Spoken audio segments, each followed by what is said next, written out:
ओम तब कथामृतम तप्त जीवनम कविभिरीडितं कल्मषापहं श्रवणमंगलम श्रीमदाततं भुवि गृह्णन्ति भुरिदा जनाः।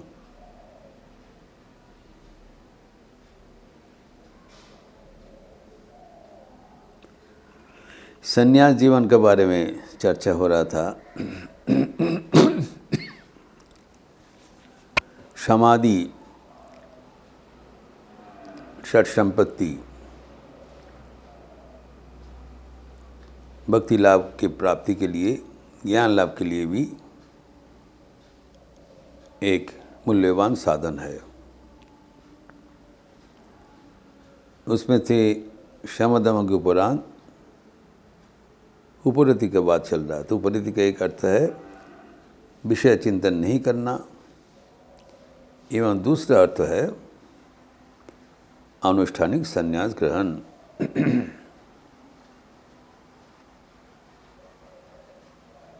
जो नित्य कर्म है, संध्या वंदन आदि, वो वर्जन, एवं सिर्फ आत्मचिंतन। लेकिन हम लोग देखे हैं इतना सबके लिए आसान नहीं है। इसलिए हम विस्तृत चर्चा किया कि प्रस्तुति बिना अगर संन्यास ग्रहण किया जाए तो दुख का हेतु बनता है। भगवद गीता में भी कहा है, संन्यासिस्तु महाभागो दुःखमाप्तुम् अयोगतः।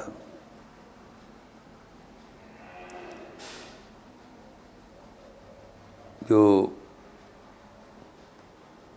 जिसका प्रस्तुति नहीं है उसके दुख का प्राप्ति होता है। और जो निष्काम कर्म करते हैं उसके लिए बहुत सहज से ये संन्यास जीवन प्राप्त होना संभव है।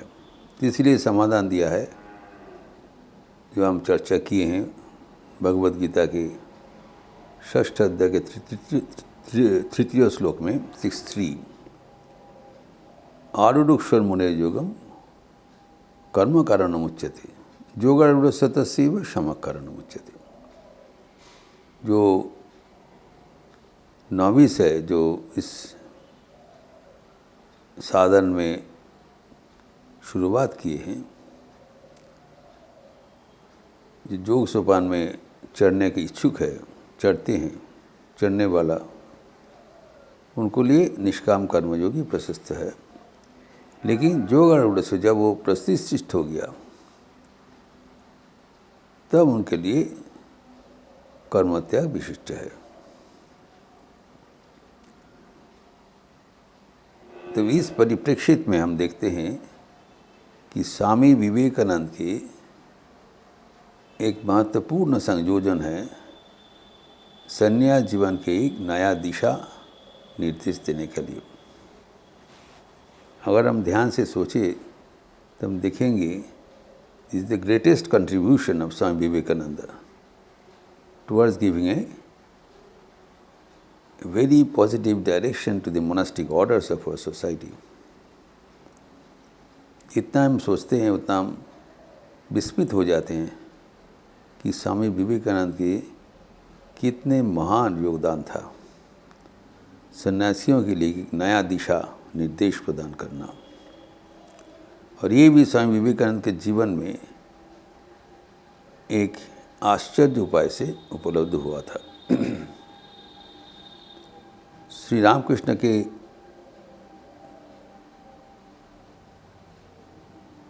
देहांत के उपरांत जब स्वामी विवेकानंद भारत पर्यटन कर रहे थे तब उनका 2 आविष्कार हुआ था। एक, भारत के अवर्णनीय जो दुख, कष्ट, अशिक्षा, अस्वास्थ्य एक दयनीय अवस्था, जो कि एक जगह में बैठकर हम समझ नहीं पाते। भारत के कोने कोने परिभ्रमण करते हुए उनको भली भांति पता चल गया देश का कितनी दयनीय अवस्था है।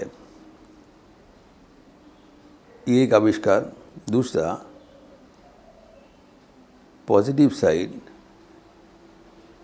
इतने सामाजिक निर्यातन के बावजूद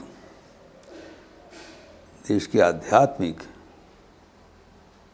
ज्योति प्रज्वलित है, जो हजारों साल का आध्यात्मिक संपदा है, वो अक्षुण्ण है, वो अभी भी वर्तमान है। इसीलिए स्वामी विवेकानंद का जो दिल तड़प रहे थे, वो देश के लिए, देश की उन्नति के लिए, गरीबों का भलाई के लिए क्या कर सकते हैं, क्या समाधान हो सकता है। तो ये सोचते सोचते हुए भारत के दक्षिण प्रांत में पहुंच गए। हम जानते हैं कि विवेकानंद शिला, जो कि आज विवेकानंद रॉक से परिचित है, वहाँ पर वो तैरते हुए पहुँच गया भारत के दक्षिण प्रांत में, स्विमिंग अक्रॉस द सी। और वहाँ पर 3 दिन 3 रात्रि ध्यान किया था। और उस ध्यान में उनके आराध्य देवता था भारत, कोई ईश्वर नहीं।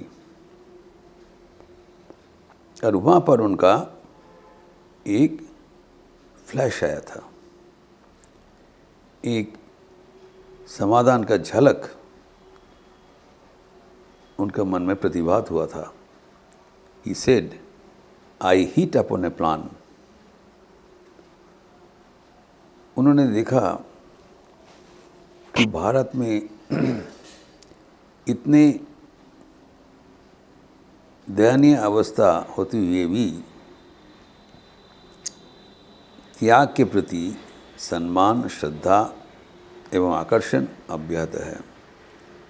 अनेक व्यक्ति संसार त्याग करके ईश्वर आराधना हेतु ब्राह्मण्यमान है, लेकिन उनके जो समाज के लिए कुछ योगदान नहीं है, तो समाज छोड़ के चले जाते हैं एवं समाज के एक परजीवी बन के रहते हैं। They are the parasites of the society. They don't directly contribute anything to the society, लेकिन समाज उनको रक्षा करते हैं। उनको रक्षणावेक्षण, वो अपने लिए कुछ संसाधन नहीं करते, समाज उनको पुष्ट करते हैं किसी न किसी प्रकार से। गृहस्थगण सन्यासियों का बराबर मदद करते हैं, out of respect to renunciation. त्याग के प्रति सबके एक श्रद्धा है पूरा देश में, और ये लोग त्याग के पताका वहन करके चलते हैं, इसीलिए उनका आदर है।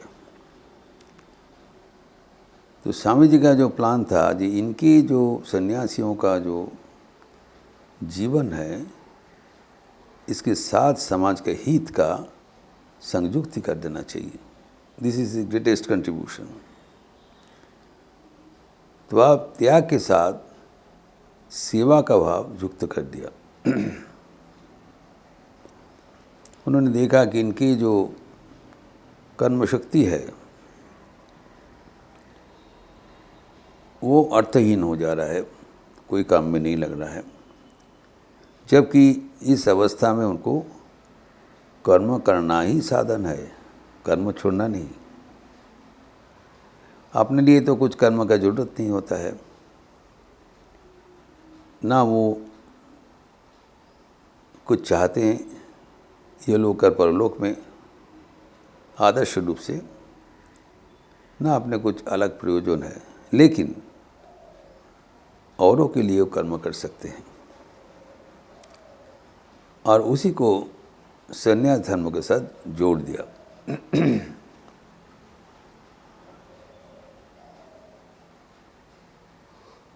निष्काम कर्मयोग ही संन्यास जीवन यापन करने के लिए एक आयास साध्य साधन है। इसके लिए उन्होंने त्याग के साथ सेवा का संयुक्त कर दिया।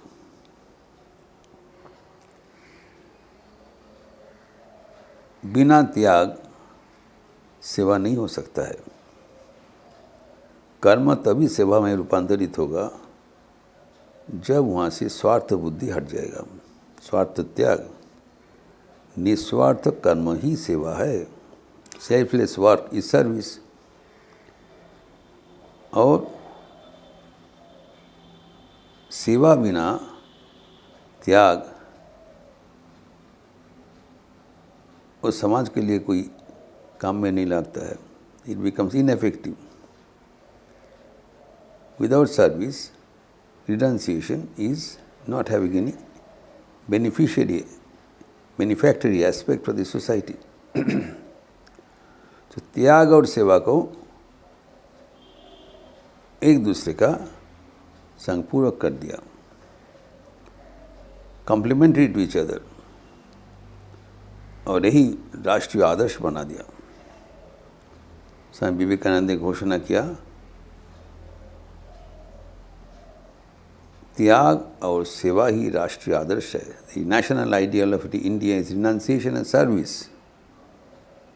Intensify her in those two channels and the rest will take care of itself. Bharat के सारे समस्या का समाधान का जड़ ही है। तो उन्होंने सन्यासियों को, ये एक महान उनका प्लान है, जो इतने सन्यासी इधर उधर सब जाने, इनको मोबिलाइज करके इनको समाज का सेवा में नियोजित कर दिया जाए एवं महान आदर्श इनके सामने में खड़ा कर दिया जाए। आत्मानो मोक्षार्थम जगत हिताय च। आत्मा के हित के लिए जगत के कल्याण साधन। जगत के हित, जगत के हित करना जगत के हित के लिए नहीं, अपने कल्याण के लिए। अपना कल्याण के लिए ही वो संसार छोड़ा है, एवं संसार के हित के लिए अगर उनको प्रयास रहे तो अपना कल्याण ही होगा। तो अब तक समझा जाता था कि सब कुछ छोड़ के आत्मचिंतन ही एकमात्र साधन है। स्वामी जी ने कहा नहीं, आत्मचिंतन के साथ सार्वत्रिक कल्याण चिंतन भी होना चाहिए। पहले शंकराचार्य का जो मंत्र है, ये सब के लिए आदर्श था। भिक्षान्न मात्रेन चतुष्टिमन्तः कोपी न वन्तः खलु भाग्यवन्तः। जो सब कुछ छोड़ के सिर्फ कोपीन अवलंबन करके सिर्फ भिक्षा, यदृच्छा लाभ संतुष्ट, भिक्षा में संतुष्ट रहते हैं एवं निरंतर भगवान का आराधना करते हुए धन्य है। लेकिन स्वामी विवेकानंद के अनुसार एक नया एक दिशा निर्देश प्रवर्तित हुआ। जो औरों के लिए सोचते हैं वही जीते हैं। इसमें हम देखते हैं श्री माँ शारदा देवी के कितने प्रैक्टिकल उनके विचार बुद्धि है। उनके दीक्षित संतान संन्यास ग्रहण के बाद श्री माँ से प्रार्थना कर रहे हैं, श्री माँ हम अभी भिक्षा ग्रहण करते हुए हम तीर्थ पर्यटन करेंगे, चले जाएंगे अपने साधन के लिए। माँ का देखिए प्रैक्टिकल प्रश्न था, तो माँ के खेते देवे बाबा। देखिए हु विल फीड यू। अब जहाँ भी जाएं शरीर को तो साथ जाना।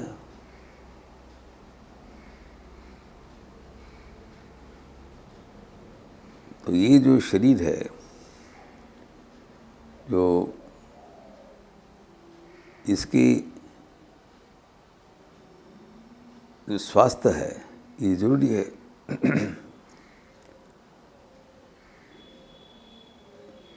जो ये धर्म साधन का प्रथम सोपान है शारीरिक स्वस्थता, और उसके लिए दूसरे को द्वारस्थ होना पड़ता है।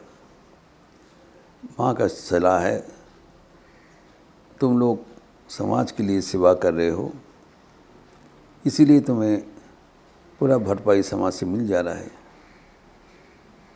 तो जो समाज का परजीवी था, पैरासाइट था, वो अभी समाज का नेता बन जा रहा है। The leading the society. उनके जो योगदान, निस्वार्थ योगदान, सेवा, वो अपने लिए भी कल्याणकारी है एवं सबके लिए कल्याणकारी है। तो इस संन्यास का जो महान आदर्श है, उनको इतने जो सकारात्मक दिशा प्रदान करते हुए स्वामी विवेकानंद की जो प्रयास वो अनूठा है, एवं उनके लिए कुछ भी प्रशंसा कम पड़ जाए। देश के लिए उनके महान एक योगदान है, और भावी प्रजन्म का सन्यासी का एक दिशा निर्देश मिला ताकि वो आयास से, आसानी से अपने लक्ष्य पर बढ़ सके। ये समाधि का जो व्याख्यान है, इसको और भी आगे बढ़ाते हुए हम अगले दिन चर्चा करेंगे। ओम शांति शांति शांति। हरि ओम तत्सत्। श्री राम कृष्णार्पणमस्तु। आज शाम को संध्या रीति के उपरांत पतंजलि योग सूत्र का प्रवचन होगा।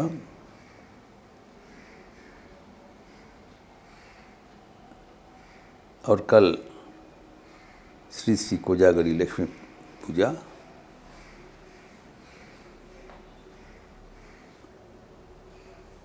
मठ में, लखनऊ मठ में एवं सर्वत्र पूजित होगा। उसका आगाम सूचना दे रहा हूँ। आप लोग सब अच्छे रहिए, स्वस्थ रहिए, आनंद में रहिए।